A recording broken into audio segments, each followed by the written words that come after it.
eyes are not deceiving you. We are back. David Reddish Exposed, Entertainment Exposed.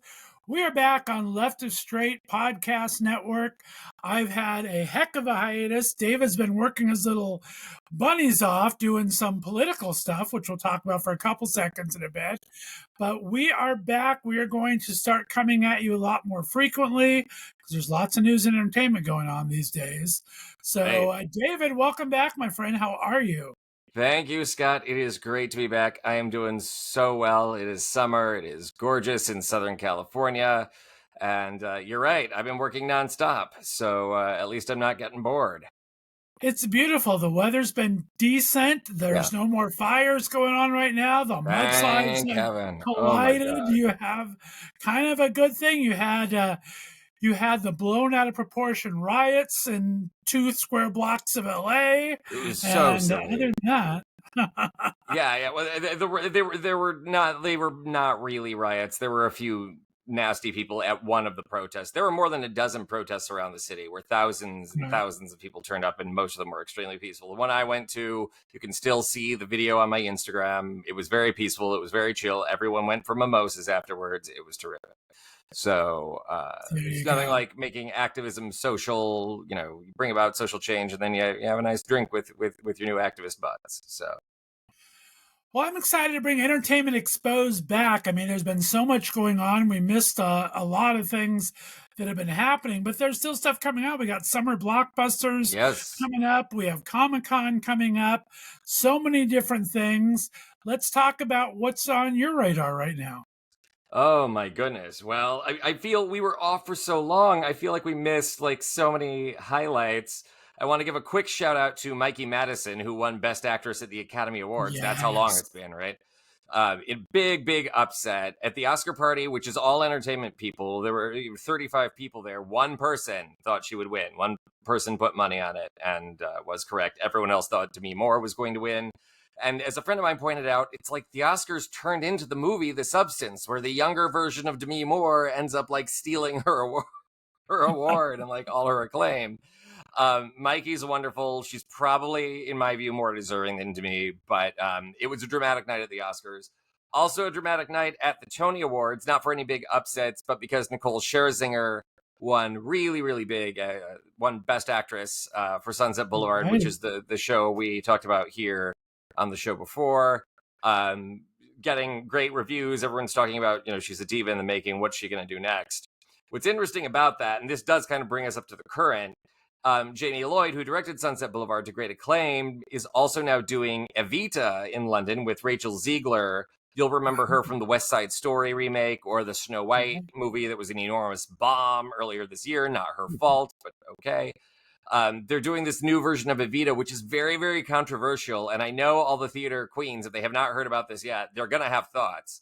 So, Evita, everybody does, right? Like, Don't Cry for Me, Argentina. That's the really big song. Well, what if I told you were paying premium prices to see a show where she does not sing that song in the theater? What would you say to that, to that, Scott? That is a little unusual. I mean, especially with all the Patti LuPone of it all we had a couple of months back. Yeah, gosh, that mess. Goodness gracious. Now we have something new with Evita. Well, so she doesn't. The funny thing about this is arguably the people who don't pay to see the show get a better one because, if the character Ava famously sings Don't Cry for Me on a balcony. So what Rachel Ziegler does in this new production, which is at the London Palladium right now, they have this kind of balcony-like patio that actually overlooks the street. So she actually goes up to the real balcony and they have cameras on her. So everyone in the theater watches the camera. But then they have speakers set up outside also. So she sings the song to everyone on the street. And traffic stops and there are reports of 1,000 people like lining up outside just like the world stops and everyone watches her do this big scene, this big number. And then the people in the theater are like, we paid for this, right? Why is she singing to them? Yeah, but how's Sunset Boulevard of them, right? I mean, if something's successful, we're going to do it till it's done to death. And maybe not as correctly. If you ask me, I think it was probably not smart for Jamie Lloyd to do another Andrew Lloyd Webber musical this quickly after Sunset Boulevard just, won big at the Tonys. But he did, and I think the plan is they want to bring this one to Broadway next. Rachel Ziegler and Diego Rodriguez, who was actually in Sunset Boulevard on Broadway, who plays Che. If you've seen the movie, that's the Antonio Banderas character.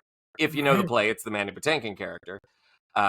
They're doing it in London, but they're both Americans, so the thought is Broadway bound. They're going to do this for a little while, sort of like what they did with Sunset Boulevard. I think they'll probably make it, even though the show's not getting great reviews. Rachel Ziegler's getting great reviews.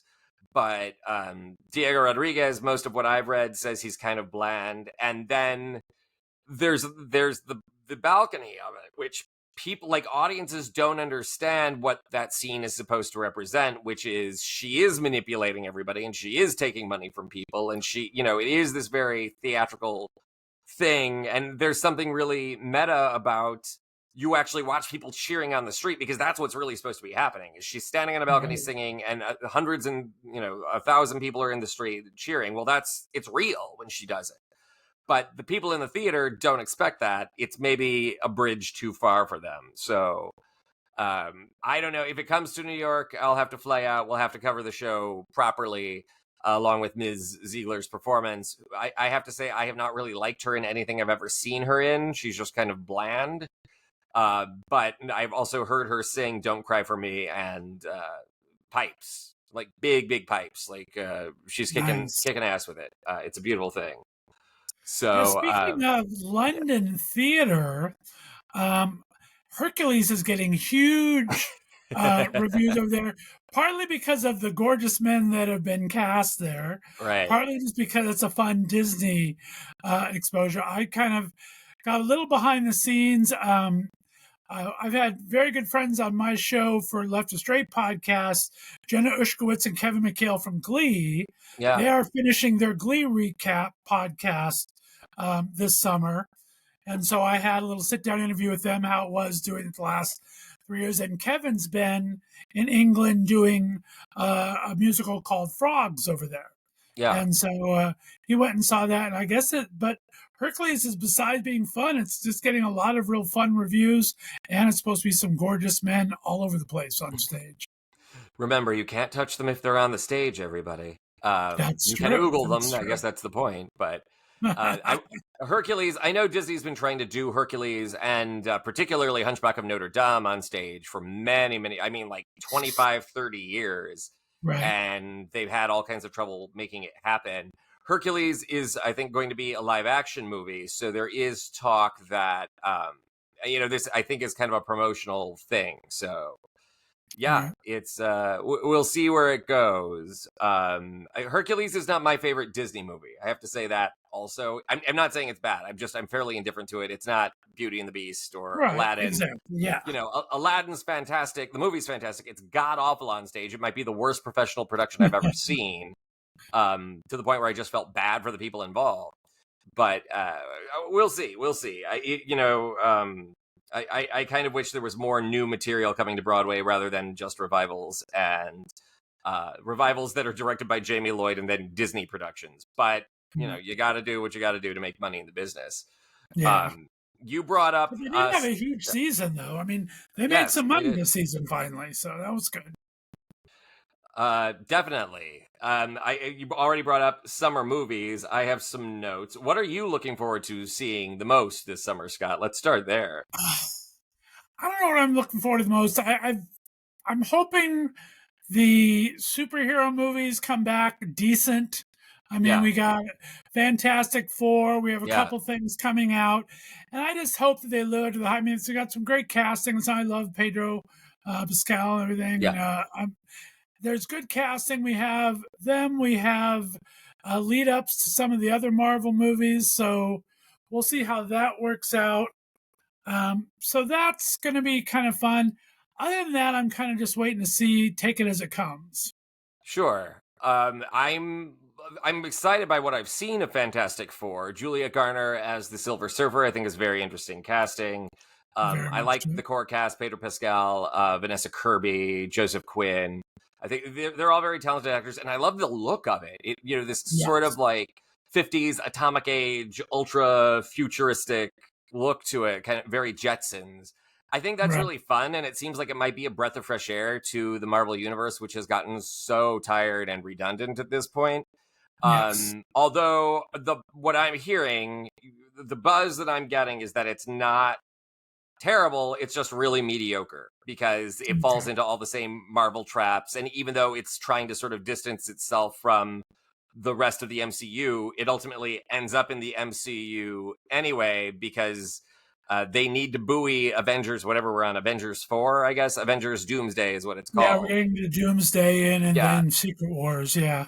Yeah, so it's interesting to me. If you listen to the show, if you've seen me speak at conventions, I have been saying for 3 years the X-Men will be what saves the MCU. They are going to fast track this. They're going to bring back the X-Men. It doesn't matter if Patrick Stewart and Ian McKellen are 90, and they're dangerously close. God bless both of them. They're going to do this until they can't anymore, and that will be what saves the MCU. And it looks And I like thought they that's where played we're going. Thunderbolts well. I mean, it could have been bad. It wasn't that bad. I mean, So it's those aren't great characters. I think part yeah, of the issue with the Marvel universe right now is that the characters, nobody wants to go see a U.S. agent movie. Nobody, they're sort of on fourth and fifth tier characters, and it's like, yeah, but you can't do decent Spider-Man villains. You can't, you're not revitalizing the X-Men. There's so much more they could do. right, This next Avengers. It seems it'll be interesting to see what they do with the returning X-Men and with the Fantastic Four. I know they've been rushing to get Fantastic Four, but even then, it's like I don't know anyone who is super itching to see a Fantastic Four movie the way that you itch to see a Batman or an X-Men or a right, Superman, which which I want to talk about in a second. Um, exactly, I don't know how far. I think they may have diminishing returns on this. What's interesting is Superman, unofficially titled Superman Legacy, but I guess we're just calling it Superman now. right, With David Corenswit and Rachel Brosnahan, directed by James Gunn, is suddenly getting very, very good buzz, and early ticket sales are terrific. The couple of trailers that have come out have been extremely well received. And what I like about it is that they're focusing on the romance between Superman and Lois and the sexual tension there. And that's right. one thing that I don't think we've really seen since the first couple of Christopher Reeve movies. The second one came out in 1980, Superman 2. That's not to say that the other Superman and Lois were bad in the movies or on TV, but they didn't have that kind of heat. Right. And I think that the part of what makes the original Superman movie so great is that it's an action movie, it's a comic book science fiction movie, but I think its soul is one of like screwball romance in a lot of Right. ways, and the other movies have sort of forgotten that or how important that is. So by bringing the romance element back, I think the movie will succeed, and I think audiences will really relate to the characters well again. I know someone who has seen it. He, even under deep background, will not discuss it with me. So I don't know what that says. This is someone who, in the past, is very close to these big movies and has no problem discussing them. We will see what happens when it comes out 1 week from now, actually, July 11th. So Very quickly. Yeah. I would love to review that. I'm working on getting into it. We'll see. I would love to review it for the show. I can tell you that the two big movies this weekend are Jurassic World and The Old Guard 2. So if you remember, did you see The Old Guard, Scott, when it came out in No, you're gonna have what is to it? catch me up on that one because I've been seeing a lot of promos for it, and I don't remember the first one. I don't think I So saw it. it was a Netflix movie that arrived starring Charlize Theron and Chiwetel Ejiofor. It arrived during the pandemic. And became this surprise, really big hit where people watched it. And the whole premise, it's by veteran. It's based on a graphic novel series by the veteran comic writer Greg Rucka, and it's these people who are immortal warriors. Their wounds heal and they never die. And a new immortal is born, and so it's about all of them sort of trying to figure out, well, what's going on? Why do we have a new one? And they work as high-powered secret agent mercenary types. That opens the door to a lot of really great sort of action and Yeah. wild stuff going on. But what was amazing about it was how strong the characters were, including this is the first action movie I've ever seen that has a gay romance at the heart of it. There were two male characters. Like one was a knight in the Crusades, and I forget what the other what his origin was. But they meet up and they realize they're both immortal, and they fall desperately in love. And like their love story was a major part of the original movie. So Netflix immediately greenlit a sequel, which shot in 2022, and it's just now coming out, which is not usually the best sign. Right. I've seen it. It drops. I think it drops Friday officially. So let's say the 4th of July. It's not very good, even though they add Henry Golding is a major new character and Uma Thurman is the villain. It feels very generic. Her character, Discord, her motives are kind of murky, and there's very little development to her. She feels like a rejected Bond hero, like Bond villain, right down to she has a nuclear laboratory and a whole army of faceless soldiers that are fighting for her for some reason. We don't really know why. And she's trying to destroy the immortals, and we're not totally clear why on that either. So it's not god awful bad. It's just not very good. I think, Right. Greg Rucka wrote the screenplay for it, and I think, when you pick up a comic book, even if there's been a big delay, it's not hard to go back and read the original issue that you bought, and that'll take you 10 minutes. With the Old Guard 2, it relies so heavily on everything from the first movie that I liked, but I couldn't remember half of the stuff they were referencing. And then it doesn't really know how to push the characters further. I mean, Charlize Theron's great, Kiki Lane is great, everyone in the movie is good.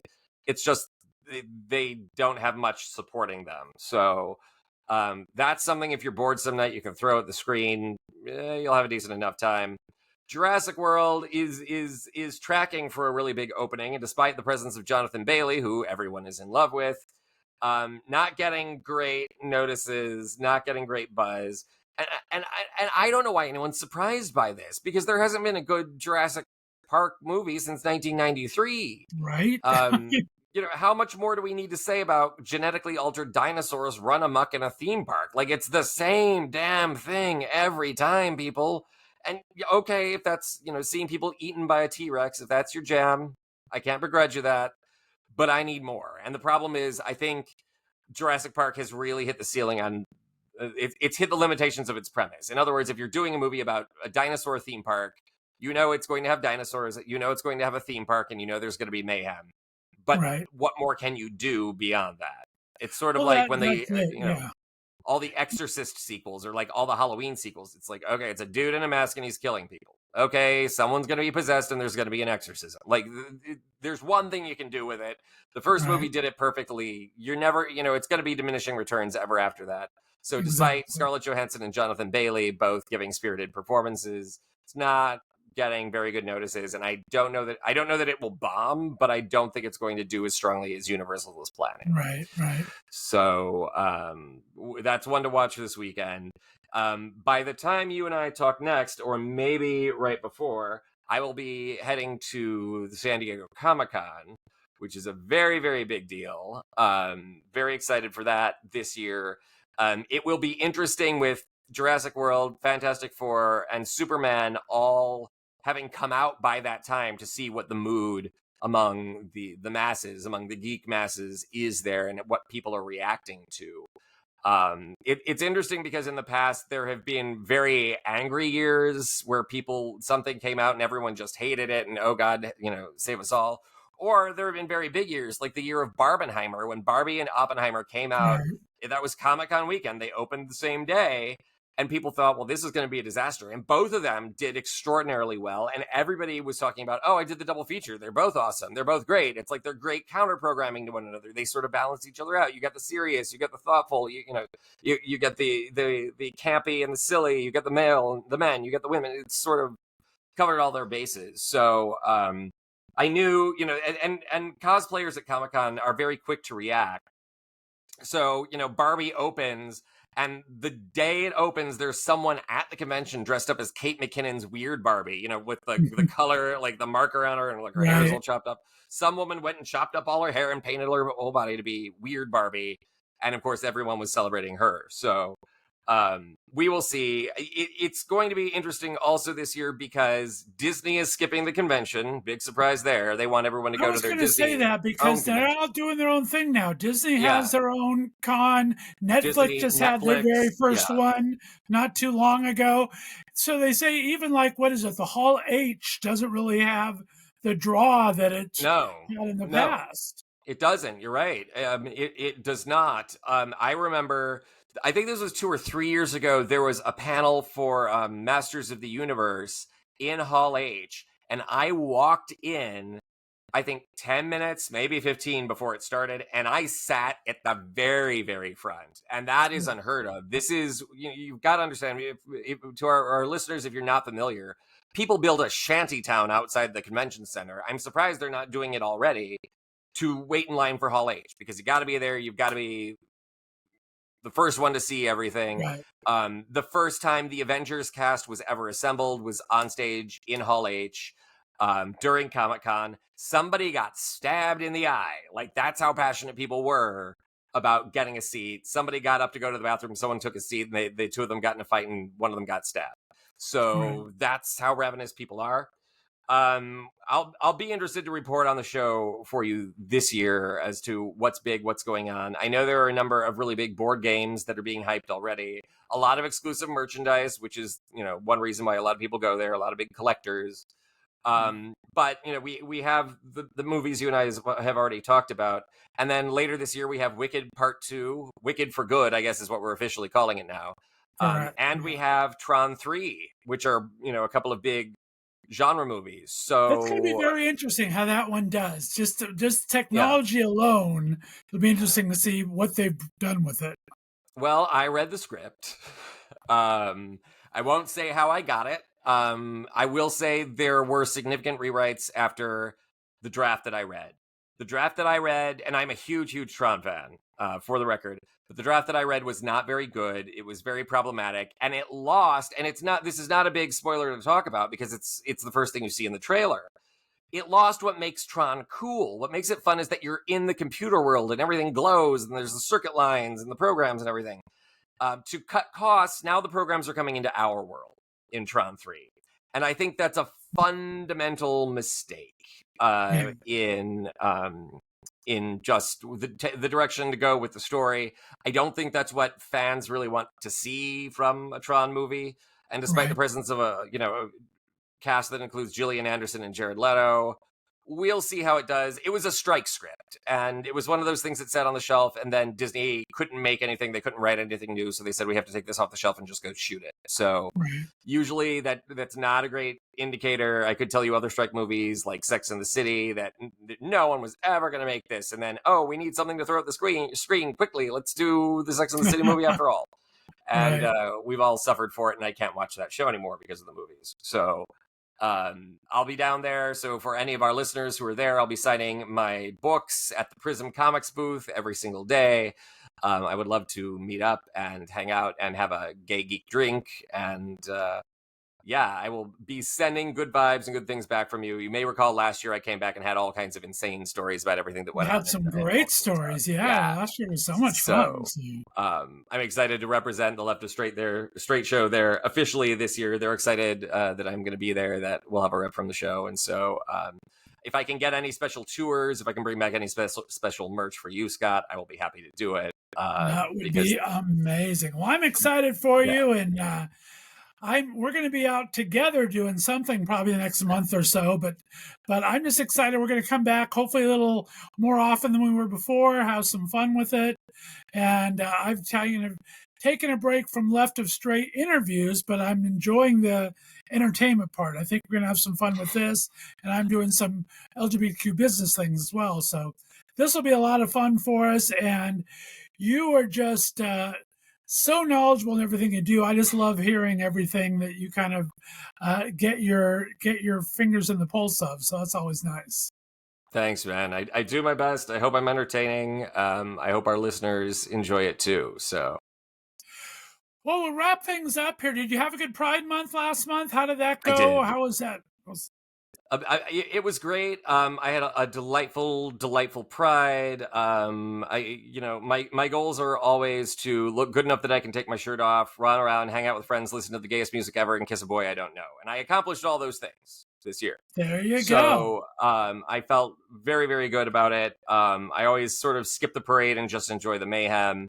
Ran into a lot of friends, listened to a lot of music. Just had a really nice, delightful time. So yeah, and people complimented me. I've been working on my summer bod, so yogurt and rage. It's a diet to live by. I love it. We'll remind everyone where they can follow you on social media, where they can find your books if they're not at Comic-Con, because you do have those books available, and as well as your other ones. So let everyone know where they can find all this fun stuff.